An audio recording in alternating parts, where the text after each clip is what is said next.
the truth is, like, most people have tried before they come to me at least 1 or 2 different diets. And maybe they worked, maybe they didn't, but it's not just about something that works, it's about something that's gonna work the best. Because you can always get better, just like your skill drills or your strength and conditioning, like, you can always improve those things.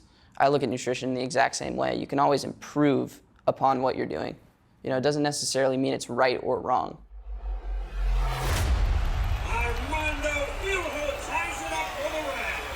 That is the Lane United legend, Armando Field.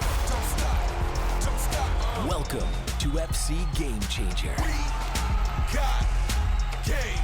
The football club that will change your game. Welcome back, everyone, to the FC Game Changer show. And today, Conner McAdams is here with us. He's the creator and founder at Pound for Pound Nutrition, specializing in science-based performance nutrition for athletes. Conner, thank you so much for taking the time to be here with us, and welcome to the show. Absolutely. Thank you guys for having me. For sure. We're super excited for this one because it's nutrition related.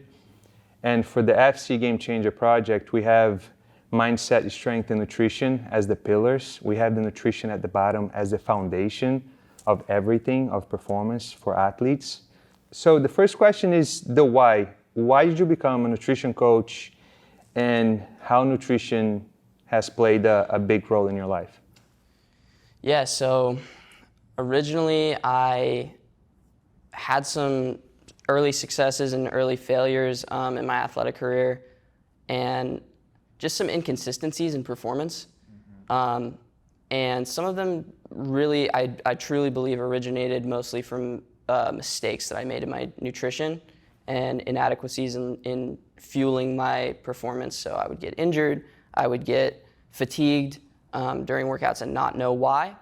And looking back on it, that was something that I could have majorly changed. So I ended up seeing this video of this guy. It was actually a podcast. This guy named George Lockhart. He runs a lot of weight cuts for guys in the UFC, does their nutrition planning. And watching that podcast just made me realize there's this whole world of opportunity out there and knowledge that can be utilized to make people perform their best. And so pretty much from that day on, I was just like hooked on it, and I wanted to learn as much as I possibly could. It's amazing that, I always say, I wish I knew the things that I know now. Yeah. Back when I was younger, especially when it comes to nutrition, because a lot of the injuries that I had, it was for sure lack of recovery because I didn't have my nutrition on point.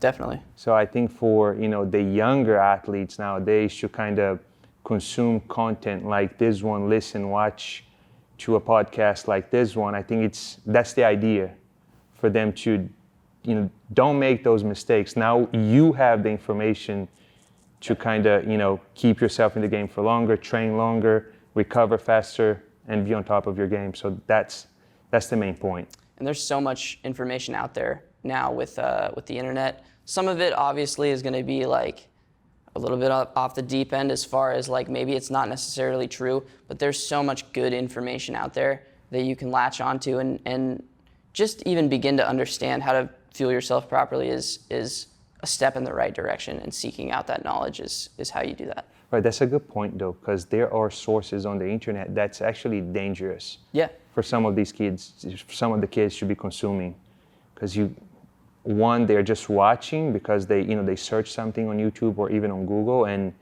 they found someone that's saying, eat this way, but that's not the right path to take. Definitely. So do you have those interactions with people that you work with, especially on the younger side, like them telling you, hey, I've tried this thing and I think this is awesome, but when you're like, wait a minute, no.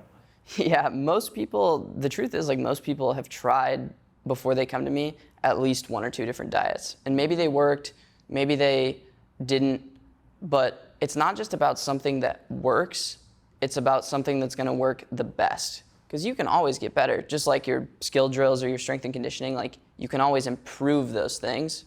I look at nutrition the exact same way. You can always improve upon what you're doing. It doesn't necessarily mean it's right or wrong. That makes sense. That makes sense. So what's the role of nutrition in optimizing, athletic performance? So it's like you said, recovery is just such a huge thing. And I think people are really realizing that now, that it's not just your performance, but your recovery after each session and ability to perform the next day and the next day and throughout the week, and not get that chronic fatigue cycle where your performance actually starts to drop. Right. So making sure that you're adequately fueling your energy demands and breaking up your macronutrients in a way that supports what you're doing, fueling at certain times in order to make sure that you're meeting those energy demands in the best way possible, and hydrating yourself, having a specific hydration protocol that's tailored to you with electrolytes and fluids. Yeah. And for this year, we're more, it's the soccer audience. And as we know, it's a change of direction sport. There's a lot of running, not much rest, a lot of training. So I think for them to be listening and maybe watching you speak about these things might be super helpful as well.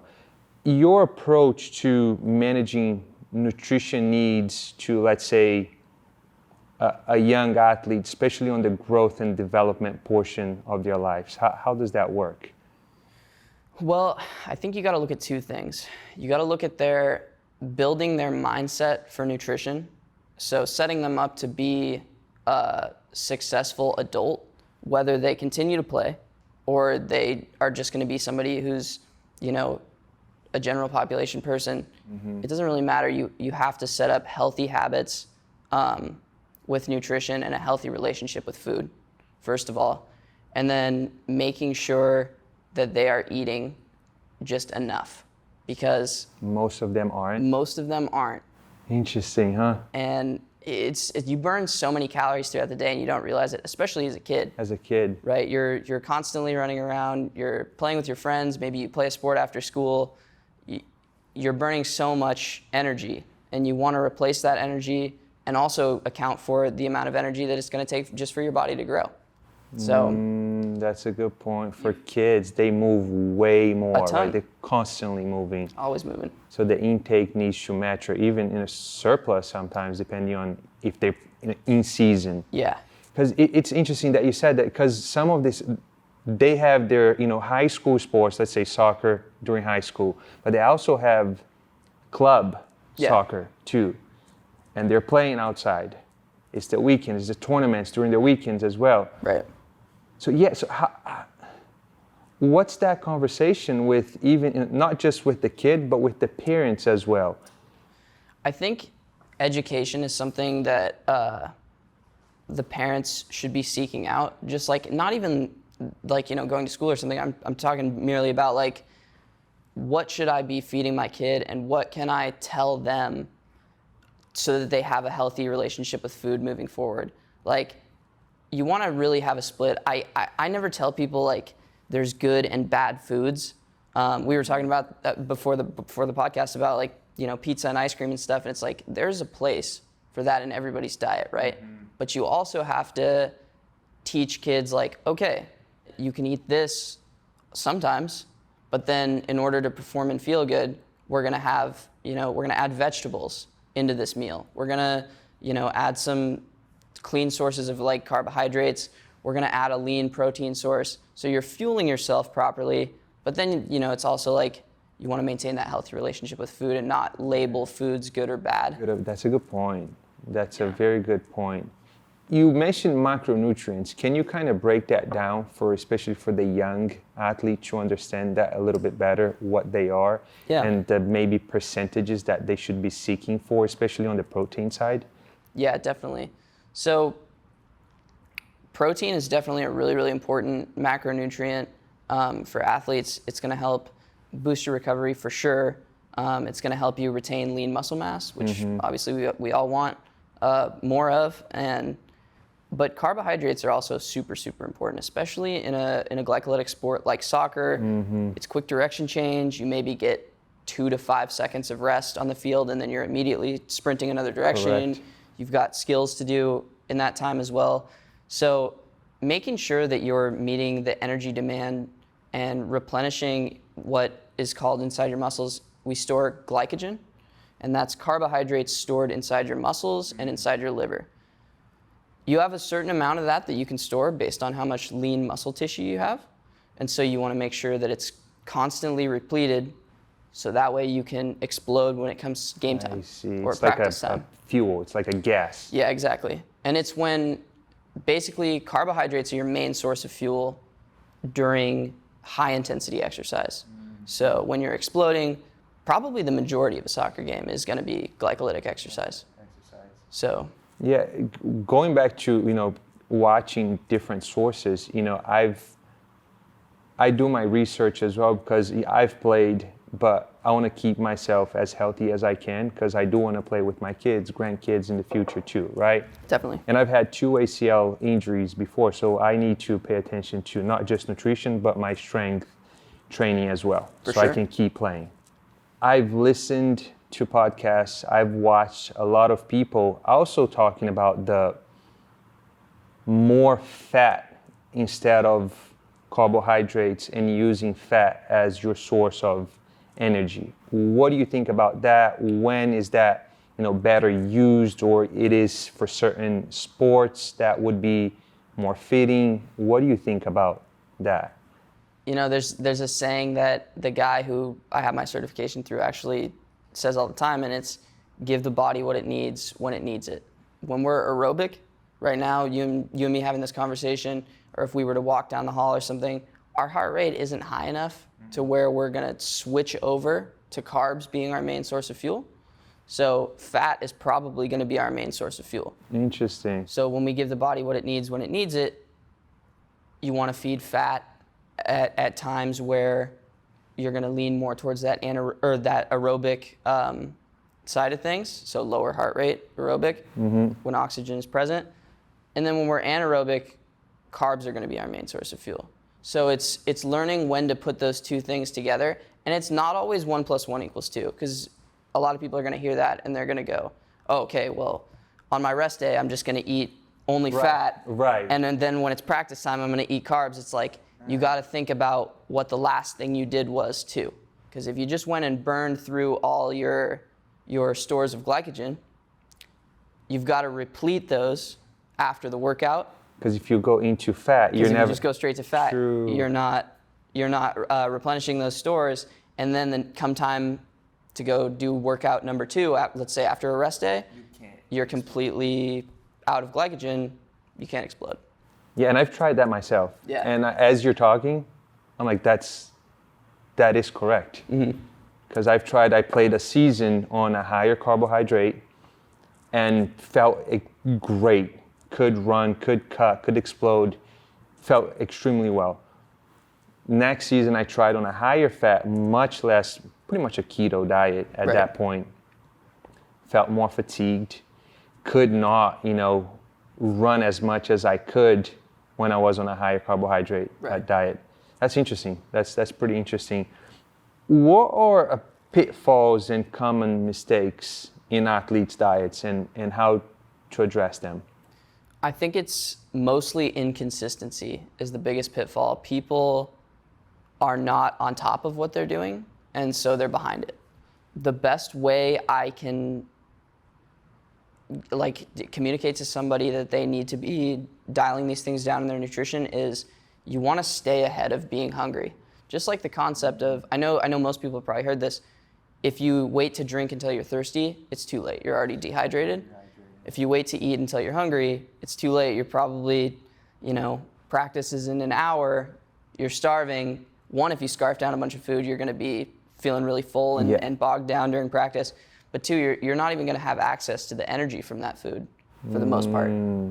So you want to make sure you at least have somewhat of a plan for your days and make sure that you know how you're going to apply that plan. And what if the athlete is just, they know what to do, but for for some weird reason they're not following what you guys talked about or not following the diet that you prescribed? Well, usually if somebody's having struggles with like adherence to the diet, we either have to, and let's say that I've communicated with them a couple times as far as like what can we do to stick to this. We've got to change the structure of the diet because it just doesn't work for the athlete. And sometimes that's just the case. The best thing isn't always the best thing for that person. Everyone is different, huh? Yeah. Yeah, that's cool. Going back to the carbohydrates, there are carbohydrates that they are high glycemic and on the lower glycemic end as well.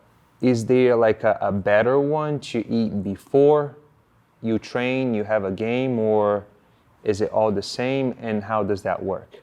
So typically carbohydrates on the lower glycemic index side of things, like your sweet potato or maybe like a green apple or vegetables are very low glycemic carbohydrates, you know.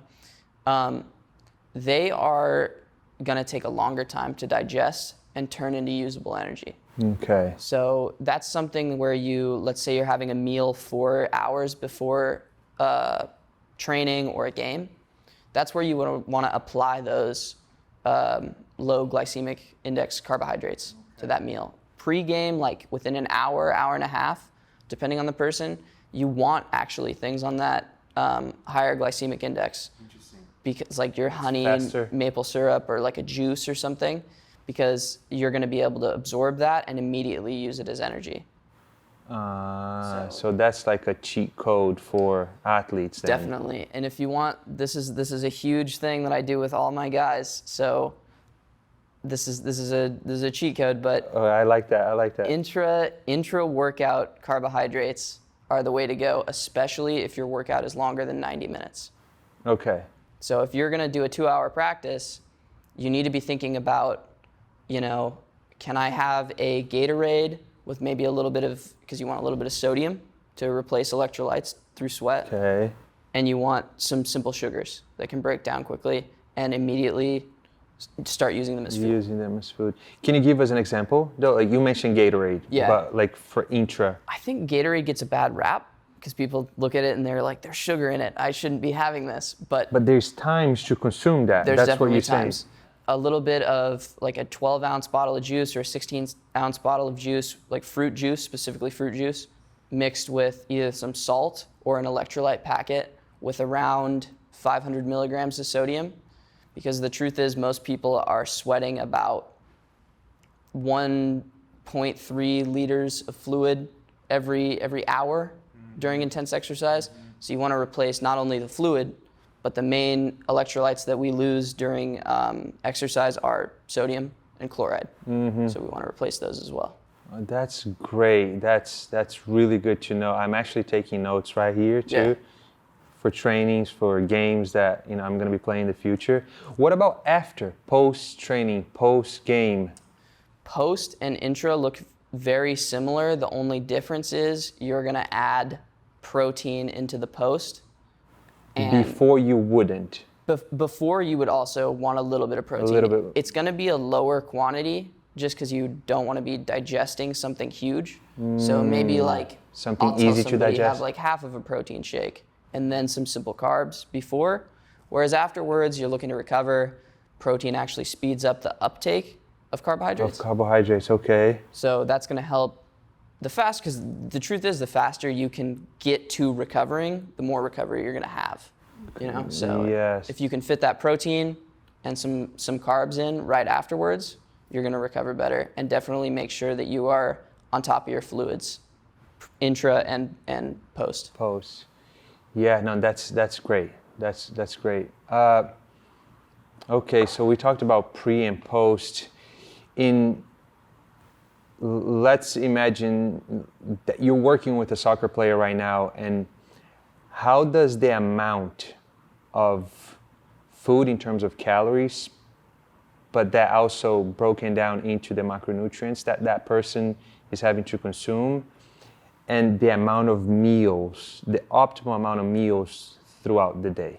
Yeah, so let's say, for example, this person's doing a 1-hour practice in the morning a conditioning practice in the morning, and then they have a 2-hour skill and conditioning practice in the evening, just for hypothetical use.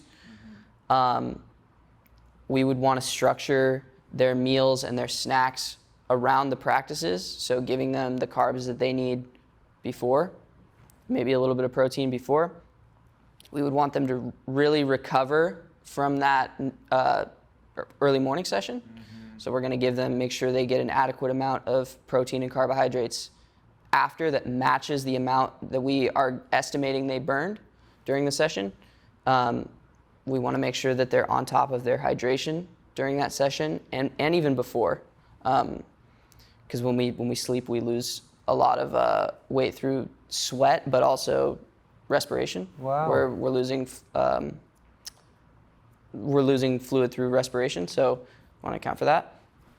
But once they've recovered, we've given them that meal, we're going to look at giving them another meal, and that's where we're going to include fat and maybe some more fiber, because those two things take time to digest. So that's before going to bed. That's actually before session 2. I see. You kind of 1 session, 2 sessions. Okay. Yep. Okay. So in the middle of the day, maybe 4 to 5 hours before their evening session, we're going to give them that like bigger meal. Pre-session, we're going to fuel them with carbohydrates as well. Make sure that they're ready to go. They're still hydrating through the session just like they were in session 1. Eating that very similar high protein, high carbohydrate meal afterwards. Making sure they're rehydrated, and then giving them enough time after their meal so that they can cool down their body temperature and be able to get into a restful sleep. If you eat right before bed, you're actually confusing your body a little bit, because your body temperature goes up trying to digest food, and you actually have to cool down a couple degrees to get to that place where you can have restful sleep. So what would be like an ideal amount of hours before, like that you can eat before going to bed? What would you say? I would say minimum. You also have to account for your practice too. So the next day training, that's what you're saying, the practice? Yeah. So like you have to account for your the practice beforehand too, right? Because if you just worked out, your cortisol spiked a little bit. So you see what I'm saying? Like when you do a practice, you're getting after it. You're on edge maybe a little bit because you're paying attention to things. Your heart rate's elevated. We want to calm the person down and give them time to just chill. So preferably giving them at least 3 hours after their workout before they're going to go to bed, and at least 2, but 1 on the short end of things after their meal to go to bed. That's good. I might be doing some stuff that I can actually be improving on, and I hope a lot of people are watching, listening to this, because this is very good information. Like I said, nutrition to me is the foundation of performance, and like we talked off camera too about nutrition will improve their strength training, their training, their performance when they're playing a game, their sleep, their recovery. So and even the mindset that we talked about too, right? So decision making and all of that stuff. So that's great. I wish I was the kid watching, right? This. Oh yeah. And taking a lot of notes, thinking about the season coming up. Oh yeah. And the trainings, because again, I think things could have gone a lot differently, in my sports career. So yeah. So now we talked carbohydrates. We talked about protein and fats too. You mentioned the simple carbohydrates, high glycemic, low glycemic index ones. Protein, there's some proteins that they're much easier to digest, and some of them they're way harder to digest.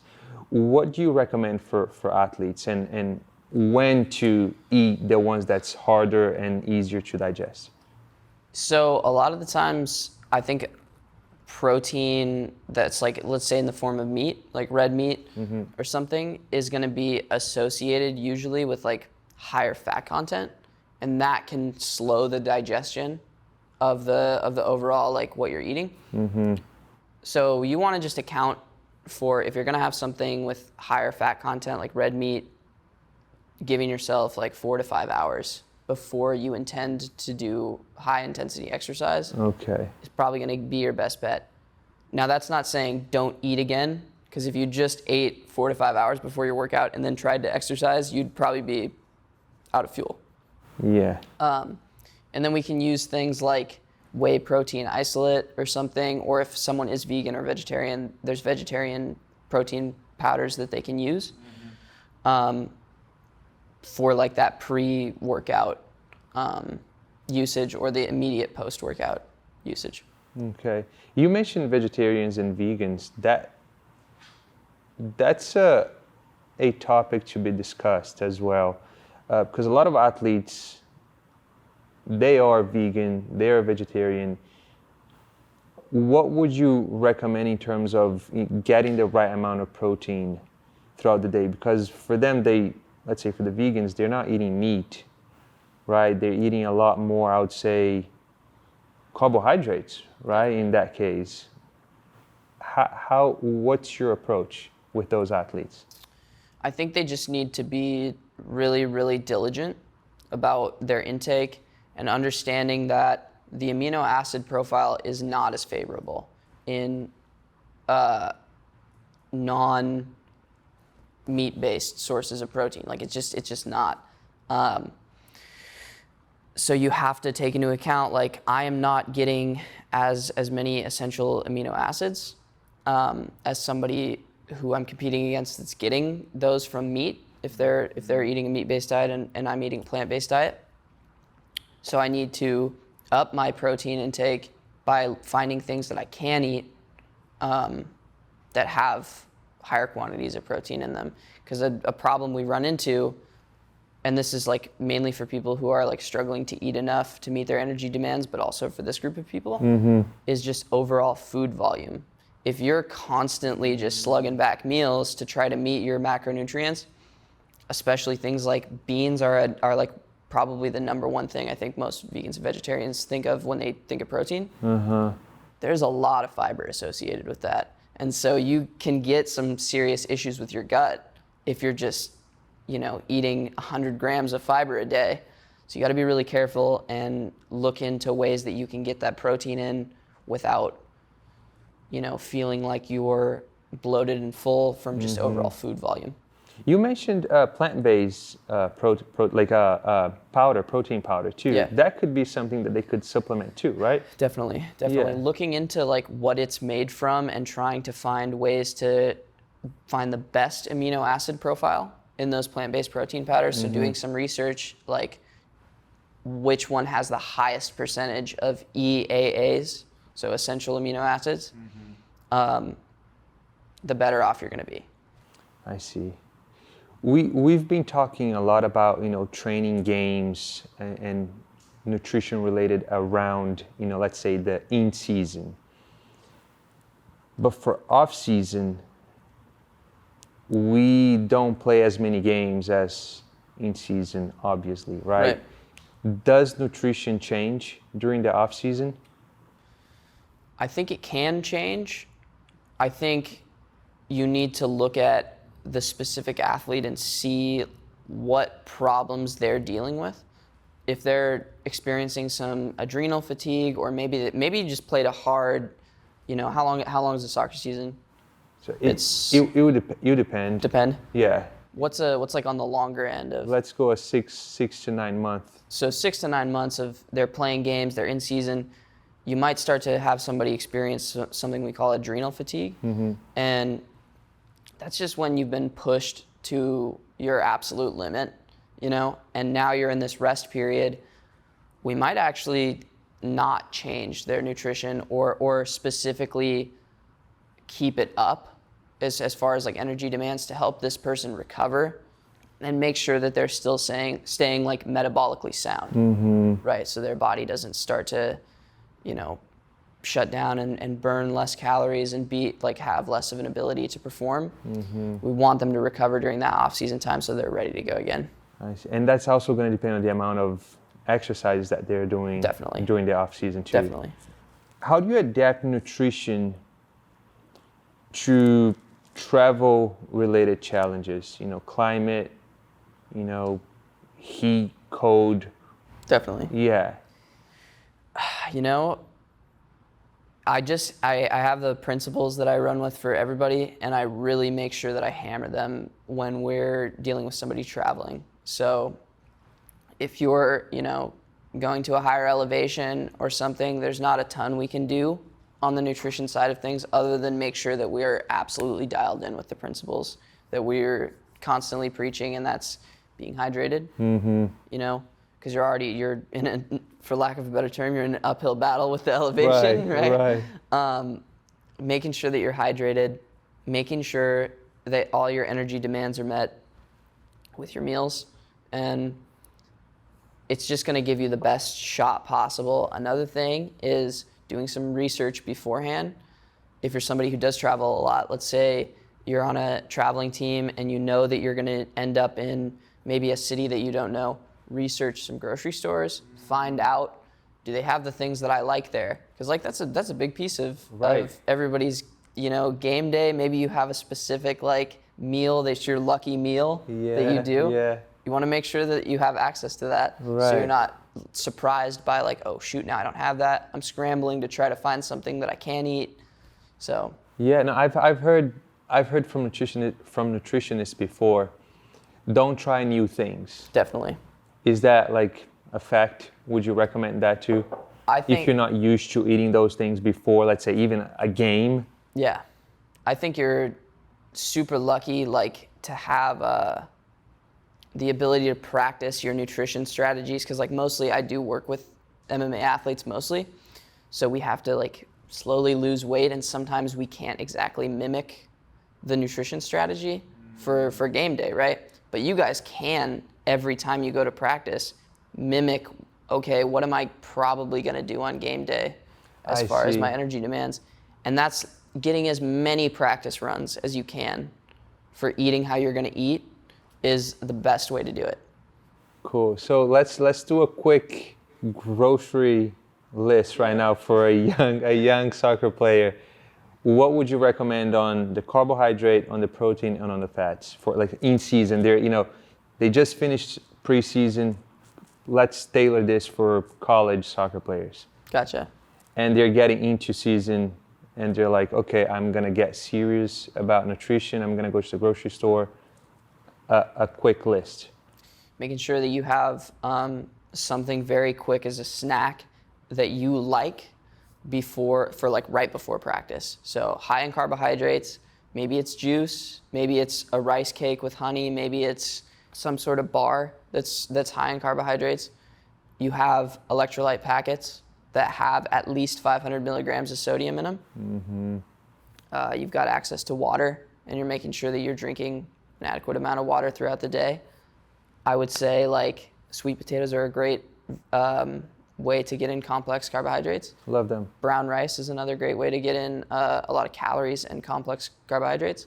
White rice is really good for 1 to 2 hours before practice if you want a quick snack or something. Sometimes I'll just put white soy sauce on white rice and have a little bit of that right before practice. Yeah. You're getting the sodium too. Getting the sodium in as well. Making sure that fruit snacks are another great quick source of carbohydrates. I know a lot of people like those. Even this is a taboo word, but some candy that you enjoy, it's fine to have a little bit of that before, as long as it's not your main source of fuel throughout the day. It's fine to have a little bit of that before. Why do you say that? Because it's quick. It's very quick. Your body is able to turn it into fuel super, super quickly. But for the kids out there, don't just eat candy. Don't just eat candy. You got to get your protein in. And if you'll find that if you stay ahead of your hunger by eating correctly throughout the day, you're not going to eat an entire bag of candy. You'll have a handful before practice. You'll feel good. You'll be in a good mood. Yeah. And you'll have a great practice. Yeah. Finding ways to get lean meat. So whether it's hamburger, I love making burgers for people. If they're in a fight camp, even we can fit burgers into their program. Steaks are a great way to do it sometimes. Just make sure you're giving yourself time to digest. Lean chicken is a great way to do it. Avocados are great. They've got some fiber. They're green. You can count them as a vegetable, kind of. If you're not really into the vegetables. That's on the fat side. Yeah, that's definitely on the fat side. that would be found like in your meal that's pre-practice, giving yourself some time to digest. Mm-hmm. Yeah, there's so many things. Like I really don't think of there being good and bad foods. Yeah. Just ways to fit them into a specific person's plan. The time. When should I eat? Timing is totally everything. That is everything, huh? Yeah. No. This is great. Do you have an example of successful case studies showing improved athletes' performance and recovery? Yeah, there's tons out there, but there's a lot specifically on team sports, where it's like we were talking about earlier. It's quick direction change. You're glycolytic for an hour, sometimes an hour and a half. Like soccer goes into overtime too. I know that. Yeah. And so it's longer than an hour and a half, and you're always going to see an increase in performance. Like there's hundreds of studies that you could look at when someone has completely fueled their stores of glycogen, and when they're given, I was thinking of one in specific, I can't remember the exact name of it, but they gave athletes intra-workout or intra-game carbohydrates in the form of juice and electrolyte mixture, and they saw a huge delay in like the onset of fatigue. So wow. Those athletes were able to perform during the game much better into the later portions, whereas the other athletes who were not following those fueling strategies were fatiguing much quicker. So it is extremely important then. It's very important. Giving you pretty much an edge. There's a common term in the marathon community. It's called people bonk. They are like referred to as like hitting the wall, and it's usually at 90 minutes. We can usually estimate like you have about 90 minutes worth of hard push as far as glycogen you're able to store in your lean muscle tissue and in your liver. And then once we run out of that, we start to run into problems as far as fatigue goes, because you're unable to be anaerobic successfully after that. And so you start to drop off, maybe your pace slows. That's the same thing as far as like games that are around 90 minutes, or you go into an overtime or something. You want to make sure that you're not only completely full of that glycogen beforehand, but during successfully fueling yourself and practicing that method during practices so you can implement it in the game. Yeah, no, this is great. You talked about hydration. Is there an amount of water that the athlete should be drinking throughout the day, or that also depends on the amount of exercises that they're going through in a day? Usually I'll say as a basic metric, it's 1 ounce per pound of body weight, not accounting for what you drink during your exercise. Okay. So what you drink during exercise, whether it's got electrolytes in it, I almost always recommend that you include electrolytes during exercise to replace the sweat. You don't count that towards your total hydration for the day. Yeah, I see. And for protein? Usually a safe one and a very easy one is 1 to 1.5 grams per pound of body weight. Okay. Probably. So 1.5 is going to be like on the upper end. I would actually shoot for probably like 1.2. 1.2 is easier. And you're going to meet that requirement like if you're eating the amount of times that you should, probably.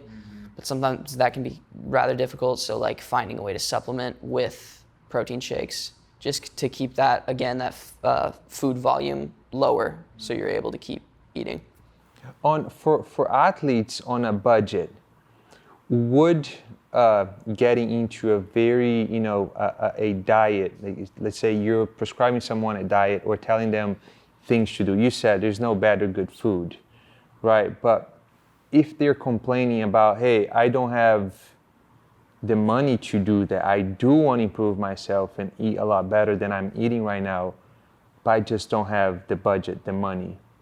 Have you had that conversation with athletes before? Yeah, I've worked with a lot of people, and most people are, it's expensive out there to eat good. It really is. But there's ways to do it. You can find deals on things, and I'm always looking out for this to give my clients and people that I'm working with. Like if I go into Safeway and there's a sale on something, like I'm sending it out to people, like, Good. hey, come check this out. I think that is somewhat of a like community thing that can be solved. So if you get into a group with maybe say the rest of your team, and you guys are like, we're gonna solve this issue and make sure everybody's nutrition is on point. We're on the lookout for like when things are half off, or like finding ways to make, cheaper but still healthy meal decisions. Yeah, and that will be more of like a team bonding Definitely. as well. It's not just individualized to one person. At the Definitely. end of the day, you're helping, your team improve as a whole too. Yeah. Because I kept thinking about that, because especially on the college, athletes, 100%. I've been there, right? So money is definitely an issue. And you do have the cafeteria, you do have that as a resource too. So I think if, like you said, it's the timing of each nutrient that they're eating, because at the caf you can definitely get the nutrients, the macronutrients that you need in there for pretty much free. You can go at any time. Right, and taking advantage of like every opportunity that you get, whether it's sponsorships or the cafeteria or anything, or somebody offers for you to go over to their parents' house and have dinner or something. Like, take advantage of all of those times, because you can't get enough fuel when you're a college athlete. You need to be on top of it, and you'll see a huge difference in your recovery and your performance. If you have one piece of advice for a young athlete right now related to nutrition, what would that be? Take advantage of every resource that you have, whether it's somebody at your high school or your college. That I know a lot of these colleges have someone that's delegated to handling nutrition for the sports teams. Go in and just ask them questions. If you have any questions, find a person that does nutrition. Either talk to your parents about learning more about it, and going to a person that's going to offer you a program that's specifically tailored to you, and just continue to expand your knowledge of what's going on, because this is going to only continue to grow, and you have to expect that your competitors are doing everything right. So you want to try to shift yourself into that doing more things correctly mentality and mode, so that you're not getting left behind by the people you're competing against. Yeah, and this is great for them to listen and watch. And do you have, like, we talked about the pitfalls and mistakes, but what would be the number one thing that they make a mistake about nutrition that could be fixed in a very simple way? I'm going to say not having something pre-practice to eat. I think having something right before practice, simple carbs, everybody can do that. You can find a really simple snack. It doesn't require making a meal. It doesn't require even thinking about it. You buy something that you can have. You eat a snack before practice. I can guarantee you're going to feel better if you do that. Yeah, cool. Conner, we're getting to an end here, and we always ask this question to every single guest. Share with us a game changer moment in your life, and why. So I think my game changer moment was I did this camp when I was in high school. It was a running camp. I was really into track in high school, and there's an event. It's called Steens Mountain Running Camp. There's an event where you run through, I believe it's Little Blitzen Gorge down into Kiger Gorge, and then come around. It's you start at 10,000 feet of elevation. You go down into the gorge and then come back up, and it's 31 miles. It was, and if you can imagine me at 17, I was not the most intelligent when it came to my nutrition. And when you do long events like that, the truth is going to find you. There's always going to be that moment where reality kicks in and you hit your wall.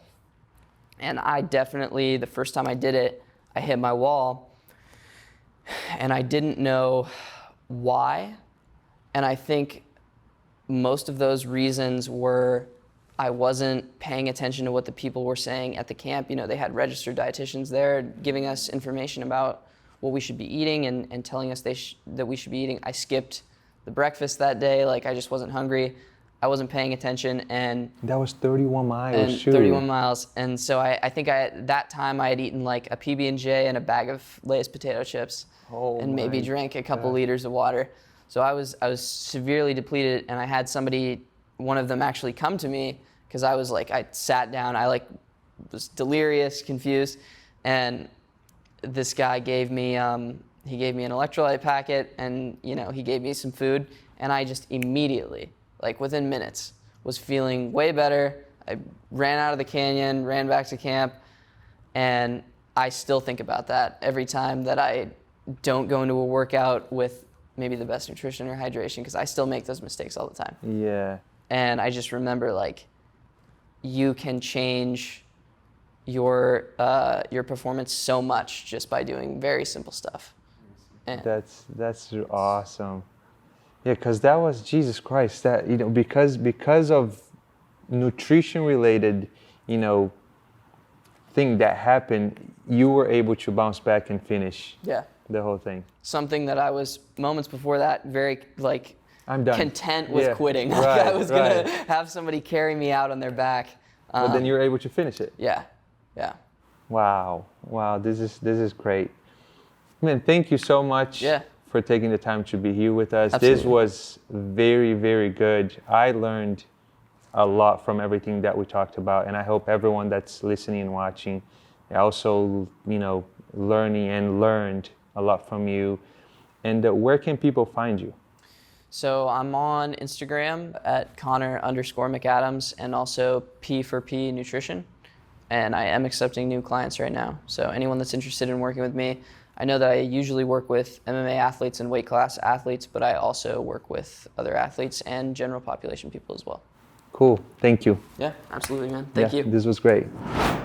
Thank you so much for watching, and I really hope you enjoyed this video. And if you did, please help us out. Subscribe down below, and also like the video as well.